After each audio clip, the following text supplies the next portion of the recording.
Buongiorno cari amici e benvenuti anche oggi nel canale vostro Marietto Veneziano. Oggi vi voglio parlare delle persone che hanno i doni o i poteri. Però prima di fare questo il vostro Marietto Veneziano vi vuole chiedere di iscrivervi al canale YouTube di The Guard del vostro Marietto Veneziano, di venirci a trovare nei nostri gloriosi gruppi di Facebook, e vi ricordo che i migliori iscritti del gruppo del mondo di Facebook li ha il The Guard Marietto Veneziano, di venire anche nel gruppo di Telegram Magici Arcieri Bertolini, dove ogni lunedì sera il The Guard Marietto Veneziano coadiuvati da Milas tengono un percorso esoterico gratuito.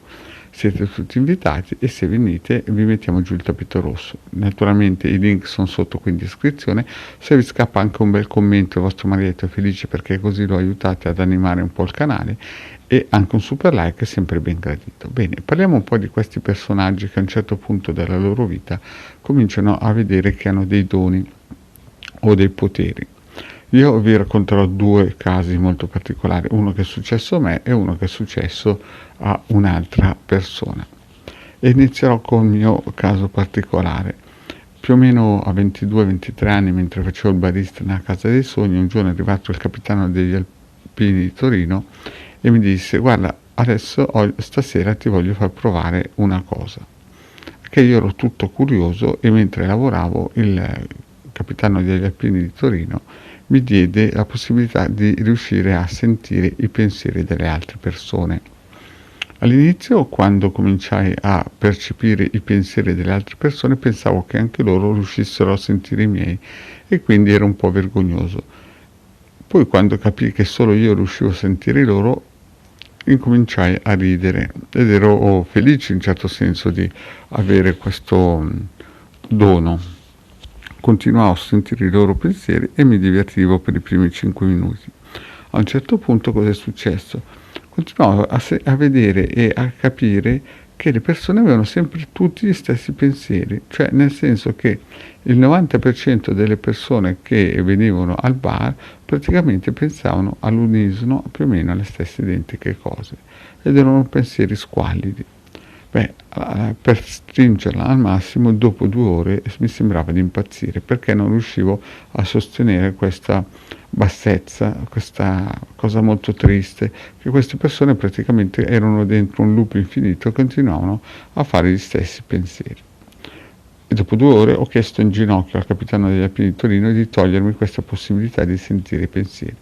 E poi ho guardato il capitano degli Alpini di Torino e gli ho detto: ma come fai a sentire, ad ascoltare tutta questa spazzatura per tutta la vita? Perché mi sono reso conto che non era, come si suol dire, una cosa normale riuscire ad avere la forza di sentire tutti i santi giorni tutti i pensieri delle persone, e tutti così bassi, e la spazzatura a cielo aperto, no? E morale della favola, lui mi disse che era durissima, ma che lui ce la faceva.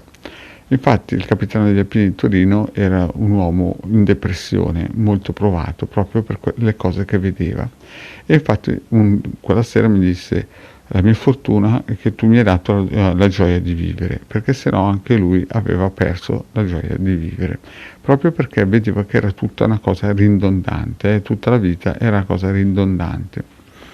Poi un altro caso che vorrei raccontare è il caso di una persona che ho conosciuto, era uno della Croazia, penso, che viveva in Germania e faceva come lavoro il grafico, praticamente vendeva volantini. E un giorno, conoscendolo tramite una persona che traduceva mentre parlavamo, mi disse che a 10 anni ha preso un antibiotico sbagliato, è morto e poi è tornato indietro. Cioè lui l'antibiotico l'ha preso a 4 anni, è morto per 2-3 minuti, poi a 10 anni ha incominciato a ricordare che era stato in paradiso o nell'altra parte del velo, e ha incominciato a sviluppare dei doni di veggenza.